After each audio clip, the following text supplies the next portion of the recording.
팩트로 알아보는 군대 이야기입니다. 38도선을 기준점으로 놓고 봤을 때 군사분계선은 동쪽은 높고 서쪽은 낮은 형상을 띠고 있습니다. 왜 그럴까요? 바로 6.25 전쟁을 치르면서 국군과 유엔군이 38도선 북쪽으로 밀고 올라갔기 때문입니다. 이곳은 6.25 전쟁 이전에는 북한 땅이었던 강원도 양구입니다. 오늘은 대한민국이 북한의 동쪽 지역을 차지할 수 있게 해준 도솔산 지구 전투에 관한 이야기 들려드릴게요.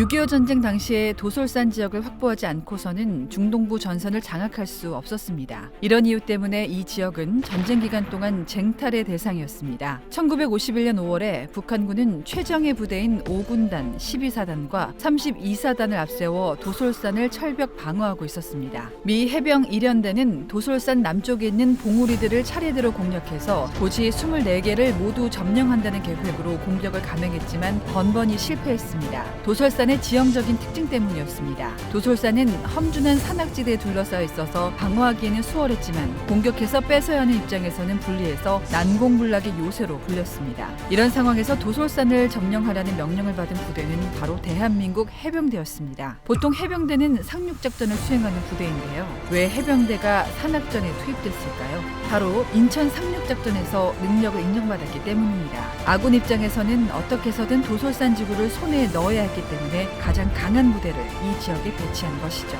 1951년 6월 4일 암석뒤에 숨어있던 북한군이 일제히 공격을 퍼부으면서 도솔산에서 대한민국 해병대와 북한군의 전투가 시작됐습니다. 해병대 장병들은 적을 향해서 용감하게 돌진했습니다. 후방에서는 포병이 화력을 지원했고 공중에서는 항공기가 북한군에 폭격을 가했습니다. 며칠 동안 치열한 전투가 계속됐지만 겹겹이 둘러쳐진 북한군의 방어망을 뚫기는 쉽지 않았습니다. 앞으로 나가는 해병의 수보다 쓰러지는 해병이 많았습니다. 가장 처참한 전쟁한 거야.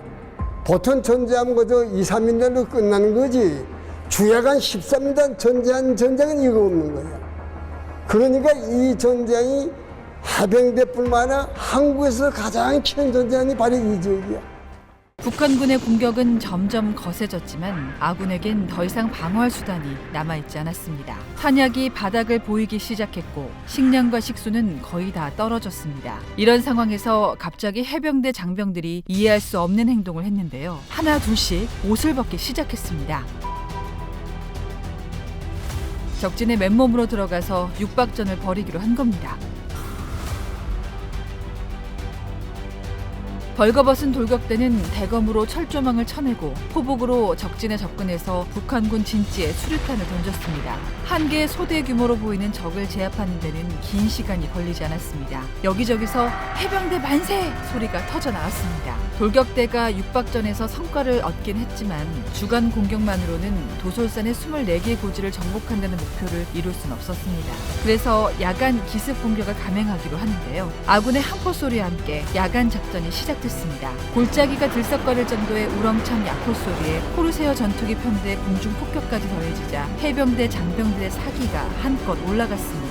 해병대 장병들은 기세등등하게 능선을 올렸습니다. 육박전까지 감행하면서 고지를 하나씩 점령해 나갔습니다. 뺏고 뺏기는 공방전이 이어졌지만 대한민국 해병대는 전투가 벌어진 지 17일 만에 목표했던 도솔산 24개 고지를 모두 점령했습니다. 미 해병대도 포기한 도솔산 지구에서 북한군을 무찌른 대한민국 해병대는 어디서든 이길 수 있다는 강인한 기상을 보여줬습니다. 이 전투의 주역인 해병 1기는 6.25 전쟁 중에 인천 상륙작전을 비롯한 많은 전투에 참전해서 빛나는 전공을 세웠습니다. 당시 이승만 대통령은 해병대의 정신을 기리기 위해 무적 해병이라는 칭호를 하사했습니다. 싸우면 무조건 이긴다는 무적 해병 정신은 지금의 강한 해병대를 만든 초석이 됐습니다. 도솔산 지구전투 전적비 아래에는 이런 문구가 새겨져 있습니다. 이 격전의 터, 산악전 사상 최대의 격전지로서 이른바 죽음의 계곡은 피의 바다였으니 어찌 잊을 수 온가 승전의 그날을. 무적 해병 신화의 주인공들이 전장에서 흘린 수많은 피와 땀이 있었기에 지금의 대한민국이 있습니다. 대한민국 해병대를 비롯한 수많은 호국 영웅들의 희생과 헌신을 되새기며 애국심에 대해 생각해보는 시간을 가져보는 건 어떨까요? 지금까지 팩트로 알아보는 군대 이야기였습니다.